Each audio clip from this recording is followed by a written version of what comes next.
Hello, I'm Chef Diane DeMayo and welcome to my kitchen. Today we are making fresh homemade pate. We're using a little bit of chicken livers and some, yes, pork fat. This is actually the greatest recipe ever. My pan is getting ready. It's already turned on, so it sizzles and sears and gives me the exact end result that I want. Shallots, you don't have to do anything too fancy with them. I consider this a rough chop because it's all gonna get blended anyways at the very end. Got some garlic in there. Again, not too worried about how it's cut. Adding chicken livers and some delicious pork fat. Those are the first things that are going to go into my pan.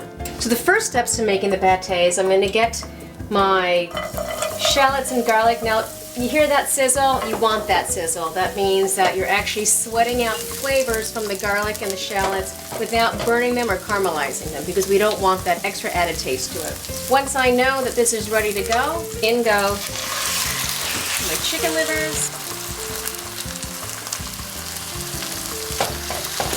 Ooh, baby. Some pork fat and some pork. I'm going to give it a couple of minutes. You can smell the nice fresh aromas coming off of that. I generally like to add my burgundy or cognac in the very beginning so the liquor or the alcohol cooks off but still infuses great flavor. So we're going to give it just a nice, more than a quarter cupful of the cognac there. If you want to, you can light it on fire. That way the liquor actually cooks off and still imparts that flavor. We don't want to get drunk off what we're making. And you can see that it's actually turning colors on here, and this is the time that I will start to infuse all of my other flavors. Now remember, I'm making it Asian style, but you don't have to do this. You could omit any of the seasonings that you see me put in and add your own flavors to it, just as long as you add flavors. We just added some fish sauce. I've got about half a teaspoon of 5-spice. Don't use too much of this. Depending on where it's been made, it could be overly powerful in your dish. A little bit of ground pepper. Again, I do use about half a teaspoon. And I like to add cinnamon to my dishes that are Asian inspired. I'm only going to use just a pinch. Very strong, and you don't want it to overpower your flavors. At this point, I'm going to add a little bit of a bay leaf. I didn't add it earlier only because bay leaves, again, strong flavors. When you have chicken liver, when you have pork, you don't want it to be overwhelming. Now it's just going to cook a little bit until everything is cooked through, and then we're going to get it into that food processor. Perfect. Let's see salt.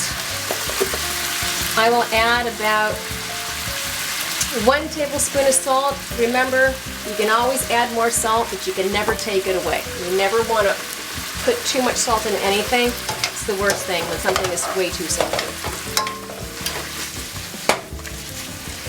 Even though this is a little bit of raw, I will taste it. A good cook always taste your product to make sure that it has the right seasoning.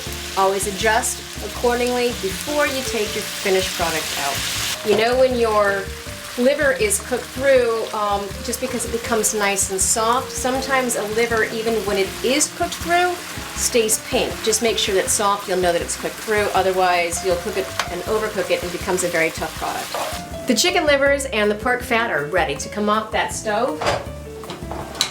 And we're going to get it right into that barbecue.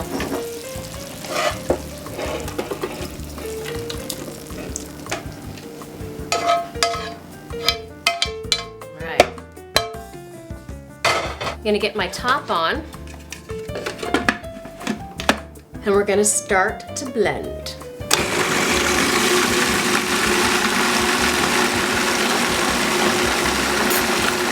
Now while I have this going, I'm going to add my butter, which is going to melt into the hot liver and pork.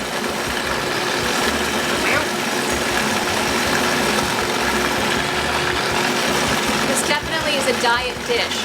So if you're on a diet, this is for you. I'm going to add 1 more piece of butter, but who's counting? I'm not. Next, I will add slowly the heavy cream. Heavy cream becomes whipped cream when whipped, and over whipped it becomes butter. So what we're trying to do here is just give this enough texture to make it really light by pulsing it a few times and giving it a nice fluff without making butter or without really whipping this. All right, here we go.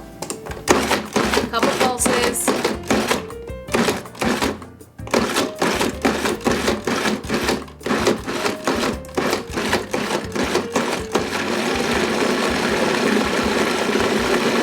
And we're good to go. I'm ready to taste this bad boy. Pate, one of my favorite things ever. And if you want, you don't have to have it, let's see, look at this texture. It's not even coming off my finger. It's nice, creamy, whipped. Okay, hints of chicken liver. You don't really taste the pork fat, but there's nice flavor of pork. The 5 spice, the cinnamon, everything melts nicely together. This is creamy and delicious. If you want a little harder, you can put it in the refrigerator 3, 5 hours, 24 hours, and you'll have a really nice pate that you can cut into and serve it with some maybe cherries or some jam or some cornichons, which are little baby cucumbers or pickles. Any way you want it, this is one of the best pates you'll ever make. Thank you for watching. If you haven't subscribed, do so, and I'll see you next time with a new recipe. Today I am making a banh mi sandwich, which basically is a Vietnamese style sandwich. Let's get cooking.